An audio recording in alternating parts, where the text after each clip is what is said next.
Už krepšinį. Už krepšinį. Už golfą. Už golfą. Už pasatą, tipo. Už pasatą. Vytautas. 100 metų, 1000 tostų. Laikyti, taip. Ar būna, kad ir būdamas tokioj gausioj didelėj šeimoje jauties vienišas? Būna, kad norėčiau būti vienišas. Kada supratai, kad esi gyvatinė. Aš ten daug tų gyvatinų buvau. Ar tu matei, kas Ta prasme, tu gyvenai vienam kambarį ir henginai su bežionė.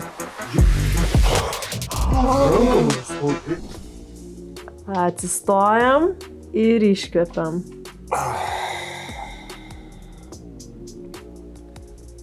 Puikiai. Wow. Okay. Norisi eiti? Dar yra variantas iš tikrųjų pereiti į antrą iššūkio lygį, tai yra atnešti sudėtingesnius Ir vienukus. žingsnį dėti į sunkesnį lygį. Bet ar čia gerai nutraukti ir... Ne, nereiks nutraukti. Čia bus etapas, kai tu įžengi. Galim. Bandom. Galim? Mergelė iš Nazareto. Prizą į studiją! Žinau, gal per greitai. Per greitai. Visos ribos tik mūsų galvose. Čia yra... Bet truputėlį palauksim vis Čia yra tiek. pirmo lygio vinis, tai yra vieni sudėtingesnių, tu dabar stovi ant tokių, aš kai vadinuosi pensininkų vinimis, nes visiems duodu ant jų pradžiui bandyti, stotis, o čia jau tokie šiek tiek rimtesni. Dabar vėl aš tau duosiu rankas prisilaikyti, įkvėpk ir peržengk. Sunkiausia bus irgi pakelti, gali būti sunku. Atsistojam ir iškvepiam. Ar jauti skirtumą? Jeigu bus sudėtinga, visada yra kelias atgal. Bet irgi ne toks patogus. Gerai, pasistenk nurimti, truputėlį tau duoda mineralų. Nuo mūsų didžiausio rėmėjo Vytauto. Visada jam dabar svoris dar labiau skauda. Už tai viskas. Tu daugiau kentėjai. Simonai, kas tave labiausiai erzina šeimos gyvenime? Pykčiai. O kas labiausiai džiugina? Tai nėra pykčiai. Stupid simple. Vaikų tarpusavio sutarimas turbūt. Tas. Su kuo labiausiai susiję tie tokie mikropykčiai? Aš dabar net nepasakyčiau dėl ko, bet kiekvieną dieną yra kažkokie pykčiai, tarp vaikų, tarp mūsų kažkas ten yra, bet ir priežastis labai dažnai vis aiškios, tai kažkas nepavalgęs, kažkas blogai pamiegojęs, kažkam kažkas. Toks namų diplomatas su čemodanu po kambarius lakstai. Ir bandai visus sutaikyti. Gal ir nereiktų, gal reiktų kartais leisti, nes, pavyzdžiui, ten broliai sesės, mano vaikai nėra susimušę tarpusavį ir jau ten mes jau 12 metus gyvenam kartu ir dabar aš galvoju, gal turėtų jie pasimušti, nes gal visur klausiu, muždavomės čia, randas čia, tas, gal turėtų, gal aš per daug tada jos laikau, gal neleidžiu jiems įspręs konfliktų, gal reiktų, tai kartais tas, bet niekada nežinai, po to atsisukęs po 5 metų, gal gali pasižiūrėti, kur galėjai būti, nes kad ir ką darytume, aš žinau, kad mano vaikai eis į terapiją, sužaugę vis tiek, nes, ir mūsų turbūt tėvai buvo visą laiką geriausi, darė, kaip atrodė jiems geriausia, bet po to praeina tas laikas ir turi su kuo palyginti ir galvoju, kodėl jūs mušėt mus, žinai, nes taip atrodė, taip geriausia, taip klauso, taip daro, taip visi taip darė, žinai, o dabar tai atrodo, žiauru. Tai lygiai taip pat gal ir mano vaikai nueis, sakys, ten per daug man tos meilės rodė, kam jūs tą meilę, nes visi užaugom dabar tokie numylėti, nučiūštinti ir negalim, Šiltnamių užaugom. Bet čia mūsų karta ir augina, nes mus kažkaip kitaip augino, mes norim turbūt tą visą meilę atiduoti, galbūt jie užaugę, sakys, reikėjo truputį kažkaip laisviau ten ar dar kažkam. Taip, judam toliau. Koks tavo mėgstamiausias krepšininkas? Luka Dončičius turbūt. Jeigu taip, bet šiaip, mano mėgstamiausias krepšininkas yra mano sūnus. Tai beprotiškai dėkoju kažkam, kas padovanojo žmogų, kuris yra savo metų turbūt geriausias žaidėjas šiuo metu. Ne tik man, čia, žinai, kaip tėtis galiu sakyti, bet tie rezultatai rodo, žinai, tie treneriai, kurie sako. Ir aišku, suprantu, kad yra didelė įtaka mano, nes aš praradęs svajonės. Norėjau perkelt, po to susivokiau, kad to nereiktų daryti, bet mes bent jau 2-3 valandas per dieną kartu treniruojamės ir tas didelis įdirbis turbūt duoda rezultatų. Tai aš niekur tiek nesinervuoju, niekur taip nebaleinu, kaip per savo sūnaus varžybas, tai man ten visos emocijos. Didžiausias ir galios. Tai aš visiškai, aš visą laiką sakau, tu mano širdies MVP ir kad ir kaip ten būtų turiu savo komandas, turiu savo mylimus žaidėjus, bet šitas kol kas turbūt yra. Geras. Smagu girdėti. Jeigu iš tų tokių mėgėjų dar. Taip. Ar būna, kad ir būdamas tokioj gausioj dideliai šeimoje jauties vienišas? Būna, kad norėčiau būti vienišas. Dabar toks ateina, kad kaip smagu, kaip, pavyzdžiui, nieko nėra ir kad truputį pabūti. Realiai tie žygiai man ir yra mano išėjimas pabūti su savim, nes, nes nėra laiko savo. Vienišas. Su Ieva esi jau tikrai daug metų. Ar kad nors buvo noras, kad nors patirti kitą su kita moterimi? Net turbūt iki Ievos esu prasilakstęs, prabendravęs, pradraugavęs, nes niekada, nežinau, turbūt nuo 4 klasės realiai 2 mėnesius tik nedraugavau. Nuo 4 klasės? Taip. Nežinau, čia gal tėvų skirybos tas kažkoks, kad nebuvo, aš niekada nenorėjau nedraugauti. Ir jeigu, pavyzdžiui, tik įsiskirdavau, aš kitą savaitę susirasdavau kokią nors draugę jo ir draugavau. Ir taip visą laiką buvo. Netgi su Ieva pradėjau draugauti, draugavau 4 metus prieš tai ir kai įsiskyriau, tai ją atmetė, mes nepradėjom draugauti, bet man iš karto santykį su kuo norėčiau pabendrauti, pabūti, pasikalbėti, išsipasakoti, atsirado kažkaip jinai tam gyvenime. Bet taip, kad ne, aš labai esu dabar laimingas ir turiu, aš viską, ką galiu turėti, ką svajoti. Super. Ar yra kažkas, ką bijai prarasti savyje, augindamas vaikus? Nežinau, tai turbūt kažkokius pasiekimus ar savo karjerą, sakykime, kurią galėjau arba kurią paėmiau ir paaukojau.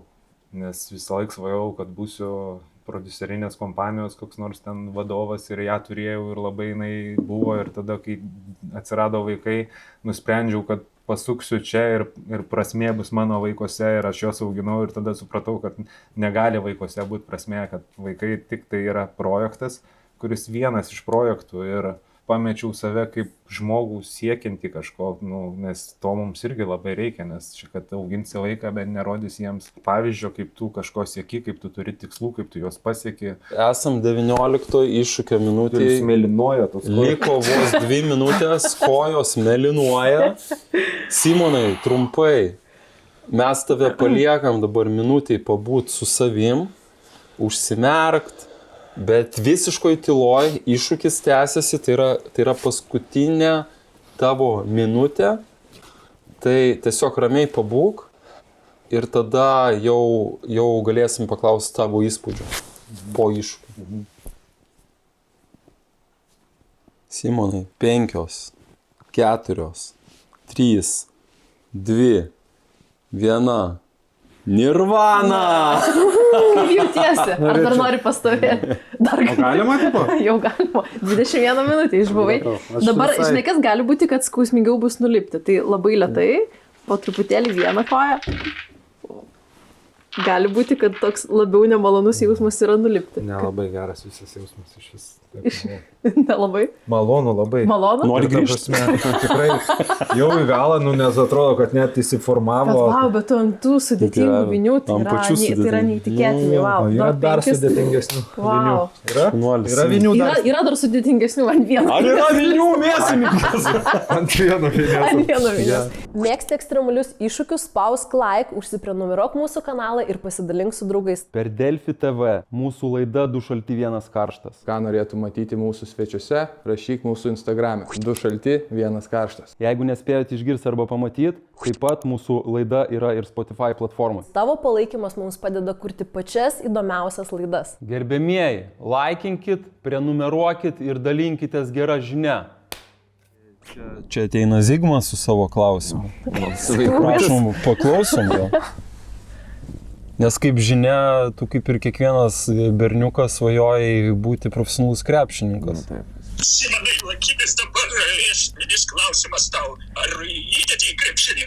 Įkrauni iš viršaus, kaip sakoma, neįkrauni. Ar esi įkrovęs realiai į kažką? 7 klasėje. Viskas, daugiau klausimų nėra. 7, 8, 9, 10, 11 jau... Užteks. Ne, ir 12 viskas nuplyšo. Zigmas laimingas. Jo, bet turbūt ta trauma ir atsirado dėl to, kad labai norėjau įkrauti krepšį ir aš eidavau į mokyklą su svoriais. aš visą laiką vaikščiau su Kačelinai šuolį. Visada. Nes buvau mažas, man nedavė krepšiniui ūgio, tai aš viską norėjau kompensuoti savo greičiu ir šuoliu ir viską dėjau ant kojų. Ir galiausiai jos tiesiog neatlaikė. Ir... Aš dar norėčiau grįžti truputį į Tailandą. Ar žygiuodamas esi sutikęs ar patekęs į situaciją, kada supratai, kad esi gyvatinė? Aš ten daug tų gyvatynų buvau ir aš dar ten laivas. Mes čia kalbam ne apie moteriškės Tailandą. Taip. Apie tas tikrasias. Tai nors tos tikros, bet jau ir belekiek aš jų esu prifilmavęs ir aš laivą darydavau tuo metu. Ir man tik tai mama rašydavo, ar tu matei, kas patogu, ar tu matei, ir tai ko tu, sakau, viskas gerai. Bet kai tu gyveni tame, nes realiai mūsų namelyje buvo gikonai, tipo tokie tarantulai, bežionės aš visą laiką gyvačių pilna ir aš kažkaip, tu kai būni, tu susigyveni su jom ir tau netrodo, kad tai yra kažkas... Ta prasme, tu gyvenai vienam kambarį ir henginai su bežionė, su gyvatėm. Jo, mes tokį mažą kiaurą namuką turėjom, kur visą laiką bet kas galėdavo ten įeiti ir tu ateini ryte dantis valytis ir stovis koks nors ten voras, kuris jau ten pasiruošęs tau kažką padaryti, arba virtuvė mūsų tokia laukia būdavo ir tu išeini ir ten gikonai, tokia šeima ir jie turėjo vaikučių atsivedė ir tuo metu taip viskas. Bet kodėl tu toks ramus jausdavais? Ar tu tiesiog skaitydavai, kad jos elgėsi adekvačiai, aš galiu valytis dantis? Kaip tai atrodydavo? Aš nežinau. O jeigu dabar taip sėdi valgai ir namie tarantulas? Tai aš dabar peržiūrėjau kažkada video ir aš galvoju, kažkaip, tipo kaip taip, nes tu nebesupranti, nes toks jausmas, kai tu esi gyveni jų aplinkoj, gerbi ir tave taip, kažkaip tą pagarbą priema ir tau atrodo, kad nieko negali padaryti, bet čia toksai, aš mačiau ir kur gyvena su meškom žmonės ir atrodė, kad nieko iki kažkol ten ir su grizliais ir tai matyt tą jausmą, kai tu skleidi, ar tu bijai, ar tu nebijai, kažkoks yra tas gamtos tavo vibracija jaučia. Taip. Simonai, o ar tu išdrįstum sėdėt prie valgomo stalo, vienoj rankoje laikyti gyvatę, o su kita valgyti spagetį? Nežinau. Juokai? Nėra malonus. Šiaip, pavyzdžiui, su pelė iš vis negalėčiau sėdėti, su gyvatė turbūt nemalonu. Tai aš nežinau kaip, nemalonu. Tokia, net nemogu pasakyti. Tai, nesu šuniuk. Bet tikrai kažkas... ir pelė labai toks nefainas atrodo, ne? Pelė yra, ta prasme, pelė yra baisiausia, kas gali būti žemėje. Taip. Ką, Simonai, girdėjau tenai, kikenai, jokavai, prie ežeriuko su mano kolegom, laimingas. Apie ką kalbėjot? Įvesk mane į temą, gal kažko bijojai, pasakojai, ir gal kažkokį diskomfortą jauti kažkam. Nedideliem gyvūnėliam. Nedideliem gyvūnėliam? Šiaip labiausiai pelėm, bet kalbėjom ir apie gyvatės. Supratau. Matai, pas mane ta laidos dalis nėra tokia jau paprasta pasikalbėti ir padraugauti ir pasijokauti. Mes tau parengėm šiokią tokią įdomesnę užduotį, kurios dar pas mus laidoje nebuvo. Ir aš asmeniškai to nedaryčiau. Nežinau, ar tu darysi, bet aš asmeniškai to nedarysiu. Pas mane yra toks, nežinau, vaikystės baimė tiem dalykam. Ar nujauti, kad kas tai galėtų būti per užduotis bendrai? Ta prasme, jaučiu, kad neįkištum čia gyvą kokio, ne? Į makarono vidų. Kelias pelytės, sakai, kad bijai. Ne tai, kad gal bijau, nemalonu. Tai va tas, aš nežinau, į ką tas šlikštumas persidoda visą laiką, pavyzdžiui. O jeigu aš tau pasakyčiau tokį vardą Snieguolė, ką tu jisai primena? Kalėdų senį su kvapeliu ir tas Snieguolė, kuris jau dovanėlės įteikinė, nes senelis jau toks. Man, žinant, ką reiškia Snieguolė, mane tai visiškai primena. Aš sulyginčiau ją su kai kuriom moterim, nes kanda tik tai tada, kai valgo, arba tada, kai pyksta. Gyvatė. Bet kodėl Snieguolė? Snieguolė? Todėl, kad jinai valgo tavo baltas pelytės. Nuo kukurūzų laukų, tam, kad kukurūzai pas mus augtų. Tai turime Snieguolę. Tavo užduotis bus valgyti, kol Snieguolė šliaužios šalia tavęs, gal ant tavęs, gal aplink tave ir iš tikrųjų įveikti savo tą baimę, kurią tu turi aš įveikęs jau daug baimių, bet šitos turbūt pasiliksiu pačiai mirčiai. Ar esi pasiruošęs? Ar tikrai darom dar toks klausimas? Nes, žinai, Jau pradėjom, tai Jau pradėjom? iki galo kažkaip. Jeigu pradedam, tai pabaigiam, ne? Jeigu nepabaigsinai manęs čia. Žinai, svarbu, aš tau sakau, jos neerzink, jeigu jinai valgys ir nekalbėk, neatsikalbinėk kaip prie žmoną, kad jinai po to tas neįkas. Tai ką? Turim 2 dalykus. Makaronai, Vytautas be abejo prie makaronų, kad geriau virškintų. Ir Snieguolė, kuri to ateis pas tave.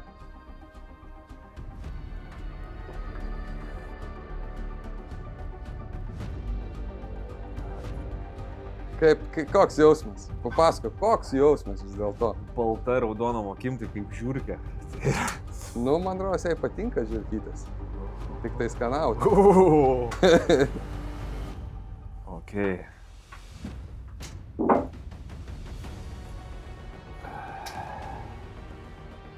Nėra malonu. Aš tau pasakysiu. Makaronų nemėgstu, ką žinau. Duok gal atleisto. Nekas.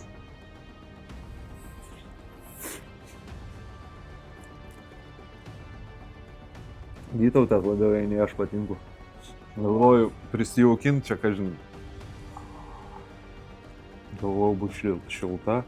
Kokie jausmai dabar kūne, matant gyvatę šalia? Iškart prisiminiau tokį vaikystės momentą, kai buvom zoologijos sode, terariume. Galvojau, ai, čia savo. Bet aš galėčiau pabandyti ją paimti gal. Jeigu tik tais tiki, kad gali pabandyti. Kaip mačiau tą, tai už galvos įmą, žinai. Ojei, Bandom. Jeigu iššūkis, tai jau maksimaliai. Kažkokių ten gysločių yra. Švelniai imti taip, žinai, kaip kokią žarną, žinai, kai sodą laistai, kad neužsilenktų, svarbu, žinai. Žiūriu taip. Ir už apačios gali imti, kad daugiau masės ant rankų laikyti.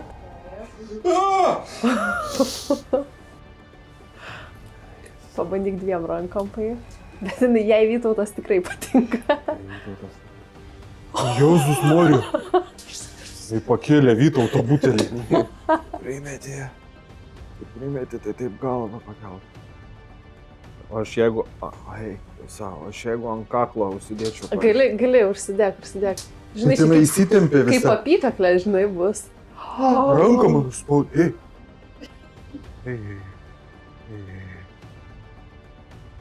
O ne baisu, kad tai, pavyzdžiui, kaklą galėtų... Baisu, nes jinai suspaudė, tai taip ne kaip... Gali paimti vėl su ranka galvą jos.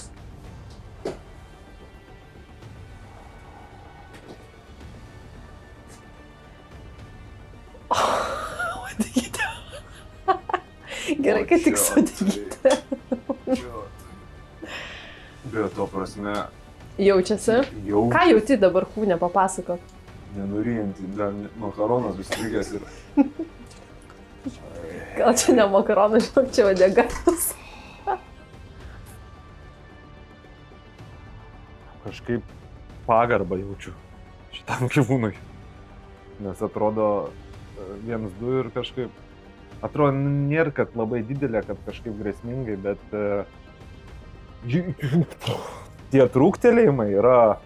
Nežinau, čia iš filmo ar iš ko, kai atrodo, kad būna viskas ramiai ir tik tai cakt ir viskas.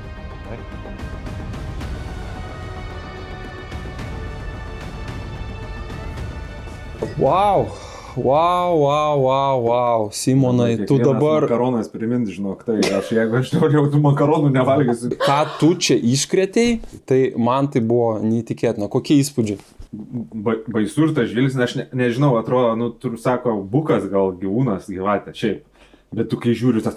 Ir tos akis raudonas ir tai viskas tokio, žinai, iškart kažkokie scenarijai filmų, kurie yra buvę ir ką tos gyvatės ir taip viskas. Apačioj kažkokie, kažkokios, nežinau, vidinės sausgyslės, jos kažkas ten tokio yra nemalonaus ir taip paimi ir dar atrodė, kad viskas, bet kai tada pakėliau, ir tu apvirži ir tada galvoji, eik tu savo, nu gerai, 3 kart didesnė. Super šaunuolis, daug tai. Šaunuolis. Koks yra tavo, toks sakyčiau, labiausiai įkvepiantis, stebuklingiausias toks akimirka momentas iš buvimo tėčiu?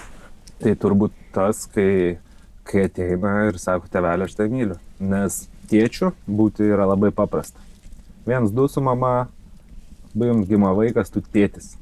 Bet tapti tėveliu, tai yra... Ir mylimu. Mylimu, tai yra darbas, įdirbis ir teisingi žingsniai, kuriuos tu darai ir toks tiesiog patvirtinimas, kad teisingai darai, netgi kartais kaip pikai, nes tėvai negali būti tobuli ir tie, kur apsimeta tobulais, jie nėra geri tėvai, nes mes turim būti savimi ir kai man ateina, netgi po to, kai aš buvau užrėkęs ar kažką ir sako, tėvelė, aš tai labai myliu, aš supratau, kad aš esu be kaukių su jais ir kad viską darau teisingai, nors kartais atrodo, kad galėčiau būti ir geresnis tėtis, bet jie mane nuramina. Visiškai antrinu ir mūsų laidos rėmėjas Vytautas. Pakelkim po taurę, nes kaip žinia, Vytautas yra užsirašęs ant etikėčių įvairių tostų, tai tiesiog mes kaip komanda norim palinkėti, kad augintume vaikus drąsius, su kantrybė. Ir kaip ir sakai, kad ta vidinė muzika juos vestų į priekį, taip kaip jie jaučiasi ir kuo jie tiki. O mes kaip tėvai, esami ir būsimi, turim jiem padėti. Ir juos suprasti ir palaikyti. Būti savimi ir tiesiog būti. Opa. Man atėjo nušvitimas. Oi ne, man tai dzin, nesvarbu, ką pasakys. Nu, svarbu. Man mažiau kirpėjai reiks mokėti. Eik tau rodo.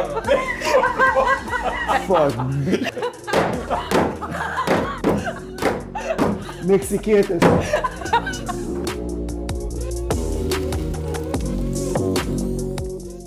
Už krepšinį. Už krepšinį. Už golfą. Už golfą. Už pasatą, tipo. Už pasatą. Vytautas, 100 metų, 1000 tostų.